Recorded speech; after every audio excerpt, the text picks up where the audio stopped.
So when I tell people that I'm vegan, I'm gonna often get asked, almost always get asked, where do I get my protein? And I'll tell them plants, and some people will genuinely be shocked because people literally think that plants have no protein in them. And, you know, maybe saying just plants might not be a good enough answer, especially due to some misconceptions when it comes to plants or plant protein or plants having protein in general. So I'm going to kind of break things down a little bit, kind of going one by one. So, first off, people might think plants will have no protein at all or not enough protein. And there's a lot of other kind of like subcategories to this. So, when it comes to protein, people might think that like, well, there's not enough protein and they're gonna have to eat a lot of calories in order to get enough protein. And they'll do things where they'll compare like quinoa to beef or rice to beef and be like, well, I'd rather eat like, one bowl of steak or something for my protein than 5 bowls of rice when there are so many other high protein plant foods, right? A half a bowl of rice Yep. is not very satiating, at least for me.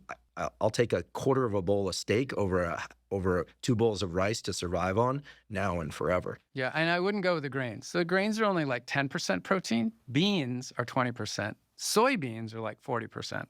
Mhm. And actually, the amino acid profile of soy is better than any other bean. So the Asians who were doing soy milk, tempeh tofu for so long, pretty smart.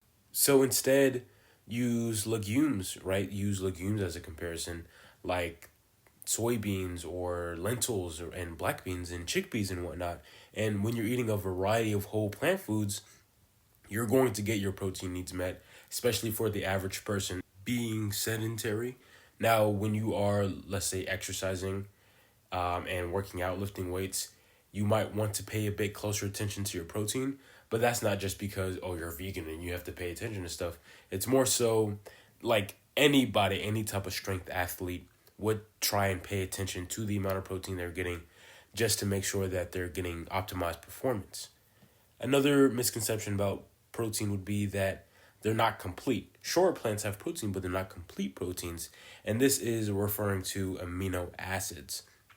And so basically, uh, all plant foods have all amino acids, making them complete. They just have the amino acids in varying proportions, right? When you consume meat, the animals, before they were slaughtered for their flesh, they consumed plant foods. And with these plant foods, they had varying amounts of amino acids, which would level out and kind of stabilize in their own body. The same process can happen to us when we're eating whole plant foods with a variety of amino acids. And when you combine a variety, you're going to get that complete amino acid profile. Third point here would be saying that plant protein is not bioavailable or it's not as bioavailable, so it doesn't absorb in the body all that well. So animal proteins might absorb slightly better, but overall when it comes to muscle and strength gain, there's kind of no difference. And the reason why plant proteins might not absorb as quickly as animal proteins is just due to fiber, but fiber is a really good thing for you. Having a high fiber intake is leaded to a lot of reduction of stuff like type 2 diabetes, certain cancers, and almost even like weight reduction. And this kind of bioavailability claim is also based on animal studies and animal studies with like raw beans and whatnot. And so it's like a lot of things that happen with animals when it comes to foods that we eat as humans might not always pan out, right? And when we are cooking the plant proteins, let's say more referring to legumes, the proteins and the ingredients become a lot more bioavailable, for us to absorb. Is a lot of people will bring up this idea of plant proteins being less digestible. Yep. You don't absorb as much. And I just want to clarify that that is based metrics that they test the foods in animals, again, not necessarily translatable to humans. They often use raw foods, which are less digestible than when you like cook beans. They become more digestible. and they sort of dock points from plant-based protein sources if they don't have quote unquote a balanced amino acid profile. So if they have, like, if they're a little bit lacking in one amino acid, it'll score much lower. But in reality, you're eating more than one food, so other foods will compensate for it anyway. But we can just look at the end result when you study people eating all plant protein or almost all plant protein versus those eating an omnivorous diet, same amount of protein, no difference in actual muscle or strength gains, which is what matters. Another point mentioned here would be that being vegan can be expensive, right? So that is a pretty common misconception. Even my family members joke about it. But the thing when it comes to being vegan, what's going to be expensive is if you're eating out all the time, if you're kind of always buying like mock meat products or something like that, or vegan alternative stuff, vegan snacks, whatever the case may be, that's going to be pretty expensive. Some of that stuff can be expensive than your usual meat or egg products. But when you're eating a whole plant-based diet, getting your proteins from whole plant foods, in the form of legumes such as tofu, tempeh, beans, and lentils, those are going to be great sources of plant-based protein, and those are some of the cheapest foods out there, right? Look up a block of tofu, depending on where you go, it can be anywhere from $3 to $1.60, $1.50, right? When you're getting lentils from the store, you might get like a 5-pound bag for $5, which you can find at some Asian markets or something like that. Getting canned beans, canned black beans, canned chickpeas, and getting dried beans can also be kind of cheaper per pound or per unit. You just kind of have to be a bit more dedicated to like soaking them and cooking them and whatnot. You can really get these things for really good prices, just from any store, just from Walmart or wherever you're going to be shopping at. This last point here, it might not relate too much to it, but some people might also think about it and consider it when they're thinking of getting protein from plants. And that's basically the idea that plant protein would be estrogenic. And this would be mostly targeted towards soy or, soy-based products like tofu or tempeh or just the soybean itself. And that is a very common misconception.